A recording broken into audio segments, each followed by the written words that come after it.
तो नमस्कार छात्रों, संस्कृत के इस वीडियो लेक्चर में आपका स्वागत करता हूं। जैसा कि मैं पिछले वीडियो में कक्षा 10th के संस्कृत का सारा पाठ्यक्रम बतलाए थे, उसी को मैं आज पुनः और डीपली समझाने का प्रयास करूंगा, क्योंकि संस्कृत में अच्छे मार्क्स लाने के लिए सबसे पहले आपको सिलेबस में पकड़ बनाना होगा।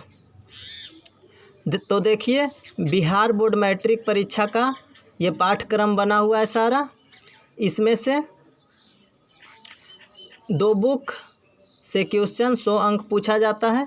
बिहार बोर्ड 100 अंक का जो क्वेश्चन पूछता है वो 2 बुक से पूछता है। पहला आपका हो गया प्यूसम, इससे आपका 40 अंक आएगा, और सेकंड संस्कृत व्याकरण, इससे आपका 60 अंक पूछा जाएगा। तो 40 अंक में आपका 16 अंक सब्जेक्टिव रहेगा। देखिए मैं दिखाता हूँ प्यूसम, इससे आपका 40 अंक पूछा जाएगा।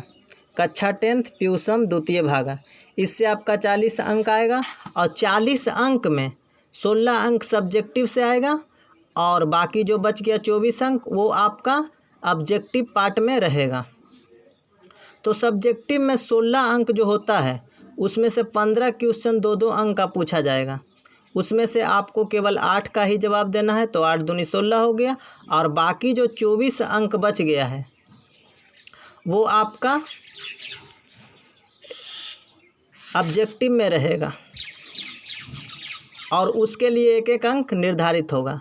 तो 24 अंक वहाँ ऑब्जेक्टिव में हो गया, और बाकी 16 अंक आपका सब्जेक्टिव में हो गया। तो इस तरह से 40 अंक प्यूसम से पूछा जाएगा।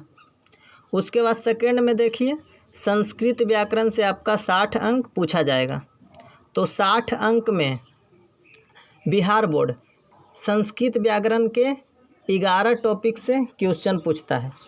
तो संस्कृत व्याकरण के सबसे पहले देखिए, बुक सबसे बेस्ट बुक है, ये आपको मार्केट में 115 या 20 रुपया में मिलेगा।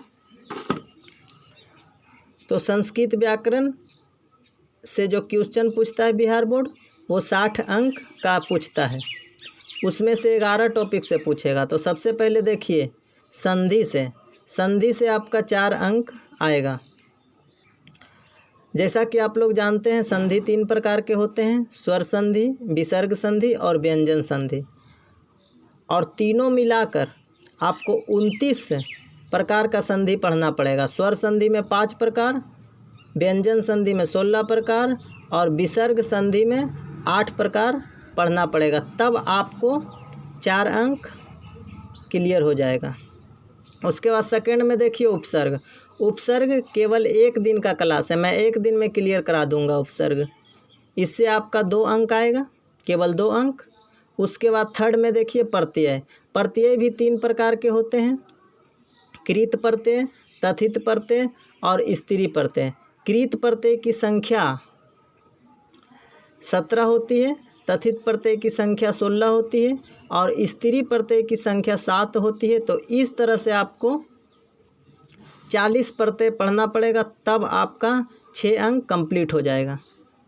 उसके बाद देखिए बहुत इम्पोर्टेंट टॉपिक अगला, अनुवाद आपका 6 अंक पूछा जाएगा। तो इसमें से 10 क्वेश्चन पूछा जाएगा, और प्रत्येक 1-1 अंक का होगा, और उसमें से केवल आपको 6 का ही जवाब देना है।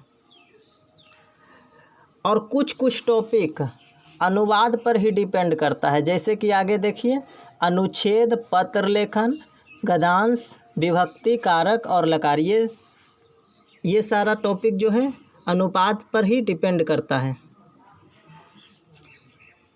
उसके बाद देखिए आगे अनुच्छेद आपका 7 अंक पूछा जाएगा, और इसमें से 5 ऑप्शन होगा। अनुच्छेद का मतलब हो गया निबंध, ये आपका 5 ऑप्शन रहेगा, 5 में किसी एक का जवाब देने का रहेगा।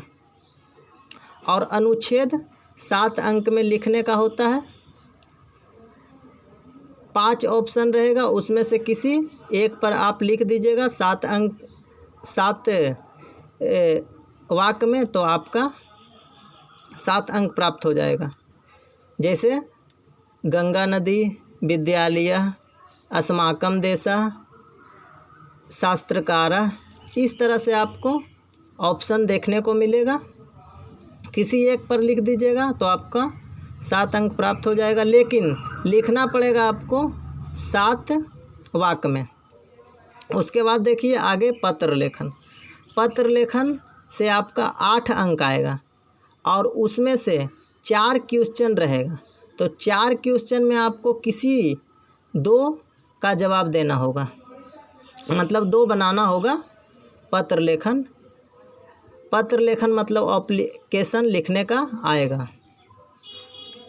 कोई 2 बना दीजिएगा तो उससे आपको 8 अंक मिल जाएगा। 4 रहेगा, उसमें से किसी 2 का जवाब देना है। तो इस तरह से 8 अंक आपका पत्र लेखन हो गया। और आप अनुवाद सीख लीजिएगा बढ़िया से कंप्लीट, तभी आप पत्र लेखन सीख पाएंगे खुद से लिखने के लिए। उसके बाद अगला देखिए गद्यांश। गद्यांश में आपका 4 क्वेश्चन रहेगा, 2 रहेगा 7-7 नंबर के और 2 रहेगा 6-6 नंबर के। तो आपको क्या करना होगा, एक 7 नंबर का बनाना होगा और एक 6 नंबर का बनाना होगा। इसमें से आपका 4 क्वेश्चन रहेगा।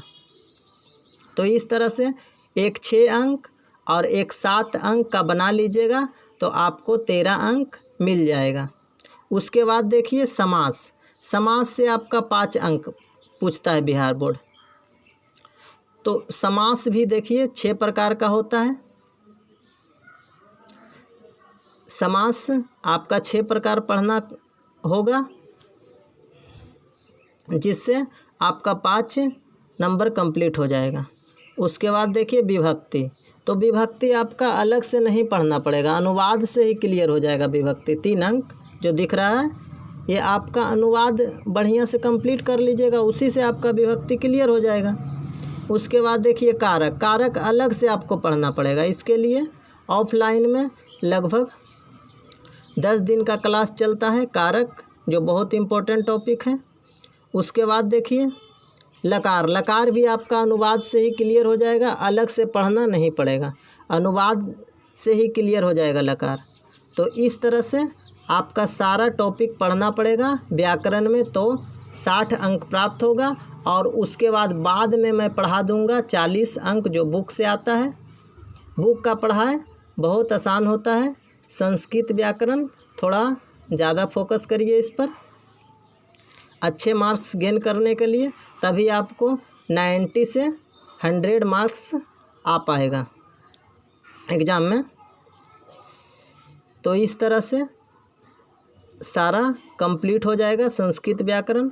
अब मैं अगला वीडियो जो बनाऊंगा वो एग्ज़ाम पैटर्न पर बनाऊंगा कि किस तरह से क्वेश्चन एग्ज़ाम में पूछा जाता है, सारा मैं दिखाऊंगा एग्ज़ाम का जो क्वेश्चन होता है। तो मिलते हैं अगले वीडियो में, तब तक आपको